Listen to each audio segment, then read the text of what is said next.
புதிதாக சிந்திக்கக்கூடிய, புதிதாக யோசனையை வழங்கக்கூடிய கும்பராசிகள். போறவரனுக்கெல்லாம் புத்தி சொல்லிக்கிட்டு இருக்க முடியாது, அதுக்குன்னு கேட்டு வரவன்ட்ட புத்தியை சொல்லலாம், சிக்கிக்கிட்டா வழியை சொல்லலாம். சிக்காம இருக்கிறதுக்கு கூட்டத்துல ஒரு ஆளா இருப்பான் அப்படின்னு பார்த்தோம். ஆனா கூட்டமே இவன் பின்னாடி இருக்கேன். கூட்டத்துல 4 பேர் சொல்றத கேட்பான்னு பார்த்தோம். இவன் சொல்றத கூட்டமே கேட்குதே. குடும்பத்துல இவனை டம்மி பண்ணிடலாம்னு நினைச்சோம். தனிமைப்பட்ட கும்பராசிக்காரர்கள் புதுமையான யோசனைகளை செய்து புதுமையான வெற்றியை படைப்பதே. கண்ணுக்கு தெரிந்த எதிரிகளை கையாளுறது அப்படிங்கிறது அதுவே ஒரு சிரமப்பட்ட காரியமாக இருந்தாலும் கூட கண்ணுக்கு தெரியாத எதிரிகளுடைய சதி வலை தான் படுற காயத்தை சொல்ல மாட்டேங்கிறாங்க. ஏற்கனவே இவங்க பாதிக்கப்பட்டிருக்காங்க, அதை சொல்ல மாட்டேங்கிறாங்க. கெட்டு போயிட்டாங்க, அதை சொல்ல மாட்டேங்கிறாங்கன்னு. கும்பராசிக்காரர்களுக்கு எதிரிகள் உருவாகக்கூடிய இடமே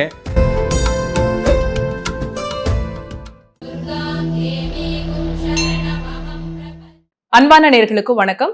தொடர்ச்சியாக ஒவ்வொரு ராசிக்காரர்களுக்கும் கண்ணுக்கு தெரியாத எதிரிகள் உங்களுடைய வாழ்க்கையில எப்படி ஏற்படுறாங்க, எந்த சூழல்ல ஏற்படுறாங்க, இதுல இருந்து வெளியில வருவதற்கான வழிமுறைகள் என்ன அப்படிங்கறத பேசிட்டு இருக்கோம். இந்த எபிசோட்ல கும்பராசிக்காரர்களுக்கு எந்த சூழல்ல கண்ணுக்கு தெரியாத எதிரிகள் ஏற்படுறாங்க, இதுல இருந்து வெளியில வருவதற்கான வழிமுறைகள் என்ன அப்படிங்கறத நம்ம தெரிஞ்சுக்கலாம்.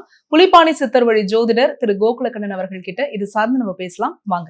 வணக்கம் சார். வணக்கம். குரு வாழ்க, குருவே துணை. கும்பராசிக்காரர்களுக்கு இந்த நேர்முக மறைமுக எதிரிகள், கண்ணுக்கு தெரியாத எதிரிகள் எப்படி எந்த சூழல்ல ஏற்படுறாங்க சார்? கும்பராசிக்காரர்களை பொறுத்தவரை காலச்சக்கரத்திற்கு லாப ராசி அப்படின்னு சொல்றோம். ராசியாதிபதி சனீஸ்வர பகவானா வந்துடுறாரு. ராசியாதிபதி சனி பகவான் எப்படி சொல்றோமோ அதே மாதிரி ஒரு ராசிக்கு 6வது பாவகம் அப்படின்னு சொல்லக்கூடிய ராசியினுடைய அந்த அமைப்பு வந்து எதிரி பாவகமாக செயல்படும். ருணரோக சத்துருஸ்தானம்னு சொல்றாங்க. லக்னத்திற்கு 6ஆம் அதிபதியும் நம்ம தெரிஞ்சு வச்சிருக்கிறது ரொம்ப முக்கியம். கூடுமான வரை லக்னத்திற்கு 6ஆம் இடத்து அதிபதியினுடைய தசாபுத்தி காலங்கள்ல அந்த திசை நடக்கும்போது தான் ஒருத்தருக்கு எதிரிகளே அதிகம் உருவாங்க. சிலருக்கு கண்ணுக்கு தெரிந்த எதிரிகளாக இருப்பாங்க, சிலருக்கு கண்ணுக்கு தெரியாத எதிரிகளாக இருப்பாங்க.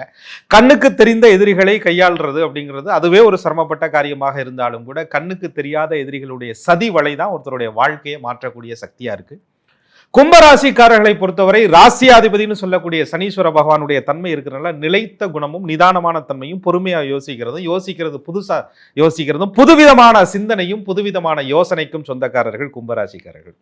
கும்பராசி காற்று தத்துவத்தின் அடிப்படையில் வரக்கூடிய ஒரு ராசி. அந்த காற்றினுடைய வேகம் எப்படி அப்படி கண்ணிமைக்கும் நேரத்தில் அவங்களுடைய அந்த ஸ்பீடு, அந்த சிந்தனையினுடைய திறன் என்பது அதிகமாக இருக்கும். கும்பராசிக்காரர்களுடைய அந்த ராசியினுடைய தனித்துவமான அமைப்பே சதய நட்சத்திரம்னு சொல்லக்கூடிய ராகு பகவானுடைய நட்சத்திரம் 4 பாதங்களும் கும்பத்தில் இருக்கு.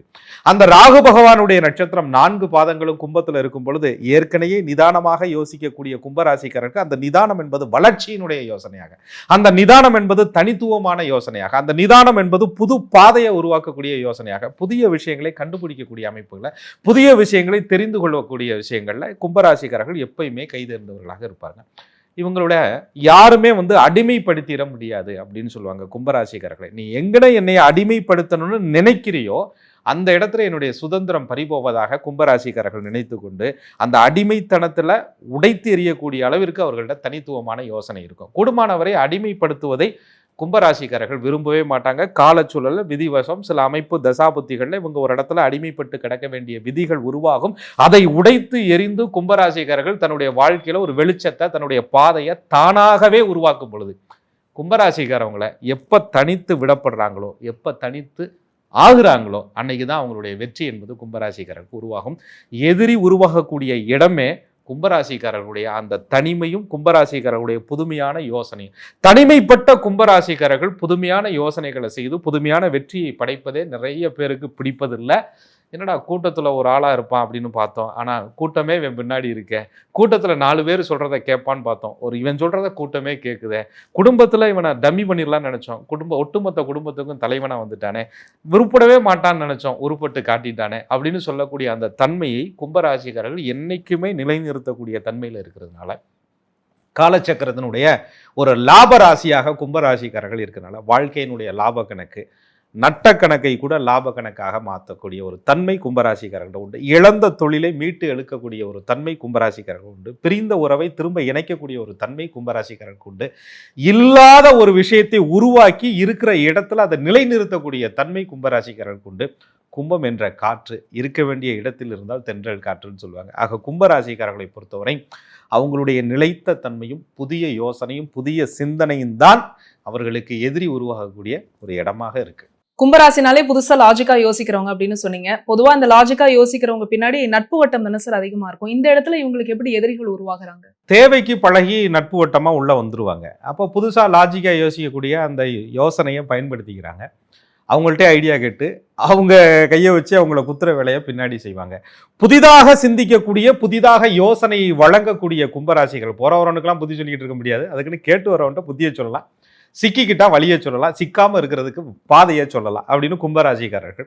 அந்த ராசியாதிபதி சனீஸ்வர பகவானோட சில பாவ கிரகங்கள் தொடர்பு கொள்ளும் பொழுது 6ஆம் இடத்ததிபதி கெட்டு போய் நிற்கும் பொழுது, அப்ப கும்பத்திற்கு 6 குடையவனா யார் வர்றா? சந்திர பகவான் வர்றார். அவர் ராசி மேல உட்கார்ந்துருக்கிறாரே, எதிரி வெளியில எங்கேயும் இல்லையே, வீட்டுக்குள்ளேயே இருக்கே அப்படின்னு சொல்லக்கூடிய ஒரு நிலை கும்பராசிக்காரர்களுக்கு உருவாகும். அந்த எதிரிகளுக்கு இவர்கள் செய்த யோசனை, இவங்க காட்டின வழியே, அதாவது தீட்டின இடத்துலயே கத்திய பதம் பார்த்த கணக்கா இந்த கும்பராசிக்காரர்கள்ட்ட எங்கன நீ அட்வைஸ் வாங்கினியோ, எங்கன யோசனையை வாங்கினியோ, எங்கன புத்திமதியை கடை வாங்கினியோ, அதே இடத்துல அதே கத்தியை திருப்பி குத்துன மாதிரி கும்பராசிக்காரர்களை யார் பயன்படுத்தி கொண்டார்களோ, கும்பராசிக்காரர்களிடம் யார் யோசனை கேட்டார்களோ, அவங்க தான் கும்பராசிக்காரர்களுக்கு ஒரு கட்டத்துல எதிரியா நிற்பாங்க. ஆனா அது கண்ணுக்கே கடைசி வரையும் கும்பராசிக்காரர்களுக்கு தெரியாது. காரணம், ராசி மேல இருக்கிறதுனால கூடவே சுத்திக்கிட்டு இருக்கிறவன எப்பயுமே சந்தேகப்படக்கூடிய தன்மை கும்பராசிக்கு கிடையாது. பொதுவாகவே கும்பராசிக்காரர்களுக்கு அந்த சனி பகவானுடைய ஆளுமை இருக்கிறதுனால சரி நம்மளை மீறி எங்க போயிட போகுது அப்படின்ற அந்த நீதித்தன்மை என்பது அவர்கள்ட்ட அதிகமா இருக்கும். சனி பகவானாலே அவர் ஒரு மந்தம் தேக்கம் மெதுவாக நகர்ந்து போறதுன்னு சொல்றோம். ஆனா கும்பராசிக்குள்ள நட்சத்திர சூட்சமமா அவிட்ட நட்சத்திரமும் அங்க இருக்கு. அதே போல கும்பராசிக்குள்ள சதய நட்சத்திரமும் இருக்கு. கும்பராசிக்காரர்கள் இடத்துக்குள்ள புரட்டாதி நட்சத்திரமும் இருக்கு. இந்த நட்சத்திரத்தை பொறுத்து எதிரியினுடைய வேகம் தன்மை மாறுபடும். அப்ப அந்த சந்திரன் எந்த நட்சத்திரத்துல அமர்ந்திருக்கிறாரோ அந்த நட்சத்திரத்தை பொறுத்து தான் எதிரிகளுடைய பலம் என்பதை கும்பராசிக்காரர்கள் தீர்மானிக்கணும். எதிரி பலமே தெரியாம கும்பராசிக்காரர்கள் உறவாடி கெட்டு போய் நிற்பாங்க, அல்லது உறவாடி கெடுக்கப்பட்ட சூழலில் இருப்பாங்க, அல்லது உறவாடி கெட்டு போகக்கூடிய நிலைமையில காத்துக்கிட்டு இருப்பாங்க கும்பராசிக்காரர்களுக்கு. கும்பராசிக்காரர்களுக்கு எதிரி வெளியில இல்லைங்க, நட்பு வட்டம் அதிகம், அந்த நட்பே எதிரியாக மாறும். கும்பராசிக்காரர்களுக்கு எதிரி வெளியில இல்லைங்க, உறவு வட்டம் அதிகம், அந்த உறவே எதிரியாக மாறும். கும்பராசிக்காரர்களுக்கு எதிரிகள் உருவாகக்கூடிய இடமே நட்பும் உறவும் சம்பந்தப்பட்ட இடத்துல தான். 6க்கு அதிபதியான சந்திர பகவானுடைய நட்சத்திரம் எங்கெல்லாம் இருக்கிறதோ அங்கெல்லாம் கும்பராசிக்காரர்களுக்கு எதிரியினுடைய தாக்கம் அதிகமா இருக்கும். கும்பராசிக்காரர்களை பொறுத்தவரை அந்த சந்திர பகவானுடைய நட்சத்திரம் என்று சொல்லக்கூடிய ரோகிணி நட்சத்திரம் 4 பாதங்களும் ரிஷபத்துல இருக்கு. கும்பராசிக்கு 4ஆம் இடமா போகுது. தாயாரே சில நேரங்களில் எதிரியாக மாறலாம், தாய் வழி உறவுகளே கும்பராசிக்காரர்களுக்கு எதிரியாக மாறலாம். அதே போல ஹஸ்த நட்சத்திரம் சந்திர பகவானுடைய நட்சத்திரம் என்பது கும்பராசிக்கு 8ஆம் இடத்துல 4 பாதங்களும் கன்னியில உட்கார்ந்துருக்கு. அப்ப கன்னிராசி எதிரி கிடையாது. ஆனா கன்னிராசிக்குள்ள இருக்கக்கூடிய அந்த சந்திர பகவானுடைய 4 பாதங்களும் அந்த இடத்துல இருக்கிறதுனால அந்த தாய் ஸ்தானத்தினுடைய உறவுகள் மறைமுக எதிரிகளாக கும்பராசிக்காரர்களுக்கு வேலை செய்யும். உனக்கு கல்யாணம் பண்ணி வைக்கிறேன், உனக்கு சொத்து வாங்கி கொடுக்குறேன், உனக்கு அதை பண்றேன் இதை பண்றேன்னு சொல்லிட்டு கடைசியில் பெரிய வில்லனே அவனாத்தான் இருப்பான். ஆக கும்பராசிக்காரர்களை பொறுத்தவரை எதிரி என்பது சொந்த தொப்புள் கொடி உறவுகளே, தாய் வழி உறவுகளே சில நேரங்களில் கும்பராசிக்காரர்கள் எதிரியாக, ஏன்னா தாய் கிரகமான சந்திரனை அம்சமாக பெற்றதுனால அந்த தாயாரும் தாயார் வழி வம்ச உறவுகளும் கும்பராசிக்காரர்களுக்கு எதிரியா மாறுது. இதை விட ஒரு பெரிய விசேஷம் என்னன்னா, கும்பராசிக்கு 12ஆம் இடம் என்று சொல்லக்கூடிய ஐயன சயன போகம், எல்லா பக்கமும் எதிரி இருக்குடா, விட்டுட்டு வெளியில போய் பிழைக்கலாம்டான்னு நினைச்சு 4 ஊரை கடந்து 4 பக்கம் போகக்கூடிய கும்பராசிக்காரர்களுக்கு அங்கேயும் போய் எதிரி. இவங்க கப்பல்ல போனாங்கன்னா ஃபிளைட் பிடிச்சி வந்த மாதிரி கும்பராசிக்காரர்களுக்கு வேகமாக எதிரிகள் உருவாங்க. வெளிநாடு போய் பிழைக்கக்கூடிய கும்பராசிக்காரர்களுக்கும் சரி, வெளி மாநிலத்தில் போய் பிழைக்கக்கூடிய கும்பராசிக்காரர்களுக்கும் சரி, ஊரை விட்டு போன கும்பராசிக்காரர்களும் சரி, இவங்க போறதுக்கு முன்னாடியே எதிரி அங்கே உருவாகி உட்கார்ந்துருப்பான்.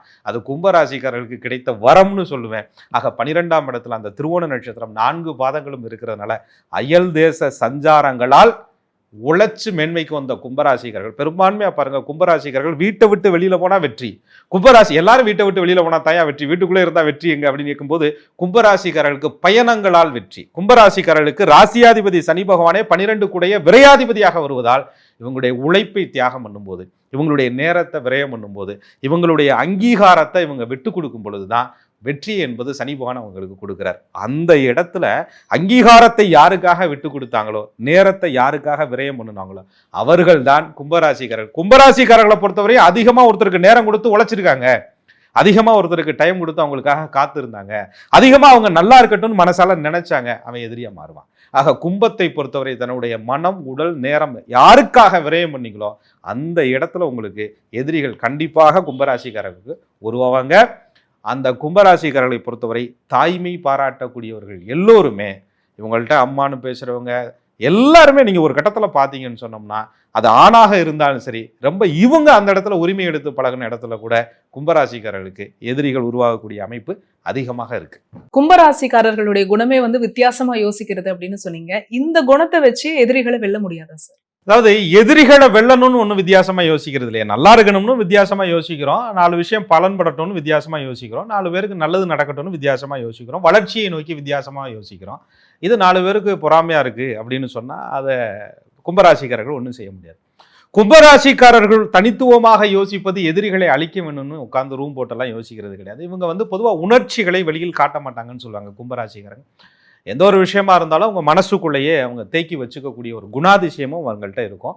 கும்பராசிக்காரர்களை பொறுத்தவரையும் வெளிப்படுத்தணும்னு நினைத்தால் அது நம்பிக்கைக்குரிய நபராக இருக்கணும். அப்போ இவங்க உணர்ச்சிகளை சொல்ல மாட்டேங்கிறாங்க, எதையும் வெளிப்படுத்த மாட்டேங்கிறாங்க, பேச மாட்டேங்கிறாங்க, பட்ட கஷ்டத்தை சொல்ல மாட்டேங்கிறாங்க, படுற காயத்தை சொல்ல மாட்டேங்கிறாங்க, ஏற்கனவே இவங்க பாதிக்கப்பட்டிருக்காங்க அதை சொல்ல மாட்டேங்கிறாங்க, கெட்டு போயிட்டாங்க அதை சொல்ல மாட்டேங்கிறாங்கன்னு 4 பேர் நினைச்சு அந்த 4 பேர் என்ன நினைப்பாங்கன்னா, நம்மகிட்ட வந்து ஈகோ காட்டுறாங்க, இவங்க பெரிய ஆள் மாதிரி காமிச்சுக்கிறாங்க, வெளிப்படையா பேச மாட்டேங்கிறாங்கன்னு சொல்லி கும்பராசிக்காரர்களை ஒரு எதிரி போல் நினைப்பாங்க. கும்பராசிக்காரவங்க என்ன நினைப்பாங்க அப்படின்னு கேட்டால், ஓன்ட்ட சொல்லி என்னதுக்கு ஆகுது, 10 பைசாவுக்கு பிரயோஜனம் இல்லை, நீ பணத்தை கொடுக்கலனாலும் பரவாயில்ல, பாசத்தை கொடுக்கலனாலும் பரவாயில்ல, நீ 4 பேர்கிட்ட போய் சொல்லுவியே, கெட்ட பேரை ஏற்படுத்துவியே, ஆறுதல் தேடிய இடத்தில், அடைக்கலம் தேடிய இடத்தில் ஆபத்தை ஏன் சந்திக்கணும் அப்படின்னு கும்பராசிக்காரங்க சிந்திப்பாங்க. அந்த ஆபத்தை சந்திக்க வேண்டாம் அப்படின்னு சொல்லக்கூடிய குணாதிசயம் தான் கும்பராசிக்காரர்கள் நிறைய விஷயங்களை மறைமுகமாக மனசுக்குள்ள வச்சுக்கக்கூடிய ஒரு டைப்பு. ஆக அவங்களுக்கு சரியான ஆறுதலோ சரியான இடமோ கிடைத்தால் வெளிப்படையாக அந்த இடத்தில் சொல்லக்கூடிய கும்பராசிக்காரர்களுக்கு வெளிப்படைத்தன்மையை வெளிப்படுத்த முடியாத காரணத்தினாலேயே, இவங்க வெளிப்படையா பேசலைங்கிற குணத்தினாலேயே இவங்களை சுத்தி சொந்த பந்தமெல்லாம் கசுகுசு கசுகுசுன்னு பேசி மறைமுகமான எதிரிகளாக ஆளை பார்க்கும்போது வாங்க எந்திரிச்சுன்னுட்டு பின்னாடி விட்டு முன்னாடி பேசக்கூடிய, முன்னாடி விட்டு பின்னாடி பேசக்கூடிய எதிரிகள் தான் கும்பராசிக்காரர்கள். வீட்டுக்குள்ளேயும் சரி வெளியிலையும் சரி அதிகமாக இருப்பாங்க. இவங்களுடைய யோசனையை பயன்படுத்தி தொழில் ஸ்தானத்தில், தொழில் செய்யக்கூடிய இடத்துல புதுசாக அவங்க என்னென்ன அப்டேட் வந்திருக்கோ அதை அத்தனையும் கற்றுக்கிட்டு அதை அப்படியே எக்ஸிக்யூட் பண்ணக்கூடிய ஒரு தன்மை கும்பத்திட்ட உண்டு. அந்த புதிய யோசனையை தொழிலுக்காக, தொழில் விருத்திக்காக பயன்படுத்தக்கூடிய ஒரு தன்மை கும்பத்திட்ட உண்டு. இதை பார்க்கக்கூடிய சக ஊழியர்கள், சக நண்பர்கள், இவன் மட்டும் பேர் வாங்கிட்டு போடுறானே, இவன் மட்டும் பாஸ்கிட்ட நல்ல பேரா இருக்கிறானே, இவன் மட்டும் வெற்றியை நோக்கி போறானே, இவன் மட்டும் வளர்ச்சியை நோக்கி போறானேன்னு அந்த இடத்துல கும்பராசிக்காரர்களுக்கு மறைமுகமான எதிரிகள் கட்டம் தீட்டி, திட்டம் தீட்டி இவங்களை பழி வாங்குறதுக்கு எப்படா கீழே இறக்கி விடலாம் அப்படின்னு ஆதாயம் பார்ப்பதற்காக எதிரிகள் அந்த இடத்துல உருவாகிறாங்க. ஆக கும்பராசிக்காரர்கள் புதிய யோசனையால் எதிரிகளை வீழ்த்தணும்னு நினைச்சாங்க அப்படின்னா, எதிரிகள் திட்டம் என்பது இவங்களுக்கு சுத்தமாக செயல்படாமல் போயிடும் எதிரிகளுக்கு. ஆனால் கும்பராசிக்காரர்கள் எதிரியை வீழ்த்தணும்னு திட்டமிடுறது இல்லை. அதனால மறைமுக எதிரிகள் என்பது இவங்களுக்கு அதிகமாக இருந்துகிட்டே இருப்பாங்க. இவங்க என்னைக்கு விழிச்சுக்கிறாங்களோ அன்னைக்கு தான் எதிரி தொல்லையிலேருந்து கும்பராசிக்காரர்கள் வெற்றியை நோக்கி போக முடியும். இந்த மறைமுக எதிரிகளால் நிறைய கும்பராசிக்காரர்கள் ஒரு உயர்வு பெறும் பொழுது, அடுத்த கட்ட வளர்ச்சியை நோக்கி போகும் பொழுது இவங்களுக்கே தெரியாமலே, இவங்க தான் இவ்வளோ பெரிய வேலையை பார்த்தாங்களேன்னு புரியாமலேயே அந்த பதவியை இழப்பது, வேலையை விடுவது, இடமாற்றத்தை சந்திப்பது மறைமுக எதிரிகளால் கும்பராசிக்காரர்கள் அதிக தொல்லைக்கு ஆட்படுவாங்க. கும்பராசிக்காரர்களுக்கு புதன் பகவான் வந்து 5 குடையவராக வர்றாரு, அவரே அட்டமாதிபதியாகவும் வர்றாரு. அப்போ அட்டமாதிபத்திய தோஷம் இல்ல, பூர்வ புண்ணியாதிபதியாக வந்தாலும் கூட அப்படின்னு எடுத்துக்கிட்டாலும் இவங்களுக்கு எழுத்துப்பூர்வமாக ஒரு இடத்துல ஒரு முடிவு எடுக்கிறாங்கன்னு வச்சுக்கோங்களேன். இந்த இடத்த நான் செய்ய போறேன், இந்த இடத்த உயர்வுக்கு போக போறேன், என்னைக்கு டாக்குமெண்ட் ரீதியா கும்பராசிக்காரர்கள் ஒரு விஷயத்தை பதிந்து வைக்கிறார்களோ அந்த எழுத்துப்பூர்வமான விஷயமே கும்பராசிக்காரர்களுக்கு இடைஞ்சலாக மாறும். அவங்க எழுதி வைத்த விஷயமே அவர்களுக்கு எதிராக திரும்பக்கூடிய ஒரு அமைப்புகள் கும்பராசிக்காரர்களுக்கு உருவாகும். அவ்வளவு ஏங்க, கும்பராசிக்கு பகை கிரகம்னு சொல்றோம், சந்திர பகவான், சூரிய பகவான். ஏற்கனவே பகையாளி வந்து ராசி மேல உட்கார்ந்துருக்கிறாரு. இதுல 7ஆம் இடம் என்று சொல்லக்கூடிய சூரியன் கும்பத்திற்கு அதிபதியான சனிக்கு பகை கிரகமாக வர்றதுனால திருமணம் பண்ண இடத்துல, திருமண வழி உறவுகளில் சில நேரங்களில் கணவனாக இருந்தாலும் மனைவியாக இருந்தாலும் கும்பராசிக்காரர்களுடைய அந்த வித்தியாசமான யோசனையை அவங்க புதுசாக நினைக்கக்கூடிய அந்த தன்மையை எதிர் பார்ட்னர் என்ன நினைப்பாங்கன்னா, இவங்க நம்மள்கிட்ட எதையுமே சொல்லலை அப்படின்னு நினச்சி அவங்களே சில நேரங்களில் கும்பராசிக்காரர்களுக்கு பல நேரங்களில் எதிரியாக மாறி தொந்தரவு கொடுப்பாங்க. இவங்களுடைய புதிய யோசனைக்கு முட்டுக்கட்டை போடுவாங்க. இவங்களுடைய வளர்ச்சியை கும்பராசிக்காரர்கள் பெருமைப்படக்கூடிய சூழலை கூட இருக்கக்கூடிய லைஃப் பார்ட்னரே தடுத்து நிறுத்தக்கூடிய ஒரு அமைப்பு கும்பராசிக்கு உருவாகும். இதை ஏன் போய் செய்கிற, இதனால என்ன நன்மை கிடைக்க போகுது, இதை ஏன் பண்ண போறன்னு முட்டுக்கட்டை போட்டு கும்பராசினுடைய வாழ்க்கையை முட்டுக்கட்டை போட்டவர்கள் தான் அதிகம் இருப்பாங்க. கும்பராசிக்காரர்களுக்கு இந்த மறைமுக எதிரிகள் பத்தி சொன்னீங்க. பொதுவா இந்த எதிரிகள் உருவாகிறது நம்மளால தடுக்க முடியாது. ஆனா இந்த தாக்கத்துல இருந்து விடுபடுறதுக்கு நம்ம என்ன பண்ணலாம்? நிச்சயம். அதாவது கும்பராசிக்காரர்களை பொறுத்தவரை இறை வழிபாடு, இறைவனிடத்துல அதை ஒப்படைச்சிட்டு போகக்கூடிய குணாதிசயங்கள் அவங்கள்ட்ட அதிகமா இருந்து கடந்து போயிட்டே இருக்காங்க. ஏன்னா அவங்களுக்கு மாற்று பாதை, தனித்துவமான பாதை, தனித்து விடப்பட்டோனே தனித்து நிமிரக்கூடிய ஒரு தன்மை அவங்கள்ட்ட இருக்கு கும்பராசிக்காரங்கள்ட்ட. இவங்களுக்கு 10ஆம் இடம் என்று சொல்லக்கூடிய தொழில் ஜீவன ஸ்தானாதிபதியா செவ்வாய் வராரு. அவரே 3 கூடிய முயற்சி கிரகமா வராரு. புது முயற்சிகளை நோக்கி போகக்கூடிய கும்பராசிக்காரர்களுக்கு அந்த எதிரி செய்யக்கூடிய சதி வலையை, புது முயற்சியை தடுத்து நிறுத்துவது, இவங்களுடைய புதிய திட்டங்களை தடுத்து நிறுத்துவது, இது வேற யாரும் இல்லை, சில சகோதர வழி உறவு முறைகளே கும்பராசிக்காரர்களுக்கு எதிரியா இருப்பாங்க. இவங்களுடைய புது முயற்சியை தடுத்து நிறுத்தக்கூடியவங்களா இருப்பாங்க. தொழில் செய்கிற இடத்துல புதிய யோசனை கும்பராசிக்கு எதிரியாக வரும். வாழ்க்கை விஷயத்துல, குடும்ப விஷயத்துல கலத்திர பாவகம் கும்பராசிக்கு எதிரியாக செயல்படும். குடும்பத்துக்குள்ள சரி 4 பேர்கிட்ட ஷேர் பண்ணுவோம், கூட பிறந்தவங்களாச்சே நல்லது கிட்டத்தை சொல்லுவாங்களே நினைச்சோம்னா அவங்களே சில நேரங்களில் இவங்களுடைய புது முயற்சிக்கு நீ இப்படிலாம் யோசிக்கிறியா, இப்படியெல்லாம் வெற்றி வருவியா அப்படின்னு சொல்லிட்டு அது பொறாமை குணம் சில நேரங்களிலே எதிரியாக இவர்களுக்கு உருவாகக்கூடிய சூழலை உருவாக்கும். கும்பராசிக்காரர்கள் எதிரி உருவாகும் தருணம் என்பதை நீங்க எப்படி புரிஞ்சுக்கணும்னா, ஷேர் பண்றது யார்கிட்ட சொல்றோம், எப்படி சொல்றோம் அப்படிங்கிறத கும்பராசிக்காரர்கள் உணர்ந்துகிட்டு தான் அவங்க அந்த விஷயத்தை ஷேர் பண்ணணும். கும்பம் என்பது தனித்து விடப்பட்டாலும் கூட கும்பமாக என்னைக்கு இருந்தாலும் சொல்லிக்கும். அந்த கும்பராசிக்காரர்கள் இறைவனை வழிபாடு பண்ணுவதற்கு நிறைய சூட்சமங்கள் இருக்கு. லக்னத்திற்கு 6ஆம் அதிபதி என் நிலையில இருக்கிறாருங்கிறத பார்த்துக்கணும். அது நின்ற நட்சத்திர நாதன் எப்படி இருக்கிறாருங்கிறத பார்த்துக்கணும். அதை பொறுத்து இறை வழிபாடுகளை கும்பராசிக்காரர்கள் மேற்கொள்ளணும். பொதுவாக கும்பராசிக்காரர்கள் எதிரிகளை வெல்வதற்கு பைரவர் வழிபாடு என்பது, அதிலையும் கால பைரவருடைய வழிபாடு என்பது, ராகு காலத்திலே கால பைரவருடைய பூஜை செய்து வழிபாடு செய்வது, தேய்பிறை அஷ்டமி காலங்களில் கும்பராசிக்காரர்கள் அந்த வழிபாடு செய்கிறது ரொம்ப சிறப்பாக இருக்கும். இந்த பார்ட் 2 கும்பராசிக்கு எதிரிகள் சம்பந்தப்பட்ட வீடியோவில் எதிரியை கனகச்சிதமாக கும்பராசிக்காரர்கள் வெற்றி பெற்று, வழக்கு வியாஜியங்களில் வெற்றி பெற்று, அடுத்த கட்ட தொழில் எதிரிகளை வெற்றி பெற்று, குடும்ப எதிரிகளை வெற்றி பெற்று, வாழ்க்கையில் நல்ல நிலைமைக்கு வரக்கூடியதை நட்சத்திர அடிப்படையில் பார்ட் 2ல நம்ம எதிரிகள் வெல்வதற்கான சூட்சமத்தை பார்க்கலாம். விரைவிலே பேசலாம் சார். கும்பராசிக்காரர்களுக்கு எந்த சூழல்ல இந்த மறைமுக எதிரிகள், நேர்முக எதிரிகள்லாம் உருவாகுறாங்க, இதனால அவங்க சந்திக்கக்கூடிய பிரச்சனைகள் என்ன, இதற்கு உண்டான வழிபாடுகள் சொல்லியிருக்கீங்க. நீங்க குறிப்பிட்ட மாதிரி இன்னும் நம்ம தொடர்ச்சியாக அடுத்த ராசியான மீன ராசிக்கு எதிரிகள் எப்படி உருவாகுறாங்க, இதுல இருந்து வெளியில வருவதற்கான வழிமுறைகளை பேசலாம். நன்றி. நன்றி. குரு வாழ்க, குருவே துணை. என்ன நேயர்களே, கும்பராசியில பிறந்த நீங்க உங்களுடைய வாழ்க்கையில எந்த சூழல்ல கண்ணுக்கு தெரியாத எதிரிகளை எதிர்கொள்றீங்க, இதுல இருந்து வெளியில வருவதற்கான வழிமுறைகள் என்ன அப்படிங்கறத நீங்க கேட்டு தெரிஞ்சுட்டு இருப்பீங்க. இது மாதிரியான வீடியோஸ் தொடர்ச்சியா நம்ம சேனல்ல அப்லோட் பண்ணிட்டே இருக்கோம். இது எல்லாமே உங்களுடைய யூடியூப் நோட்டிபிகேஷன்ல ஆட்டோமேட்டிக்கா வரணும் அப்படின்னா நீங்க செய்ய வேண்டியது ஆஸ்ட்ராலஜர் கோகுல கண்ணன் யூடியூப் சேனலை உடனடியா சப்ஸ்கிரைப் பண்ணிக்கோங்க. பக்கத்துல இருக்கக்கூடிய பெல் ஐகானை மறக்காம கிளிக் பண்ணிடுங்க. இந்த வீடியோவை நீங்க பார்த்ததற்கு மிக்க நன்றி.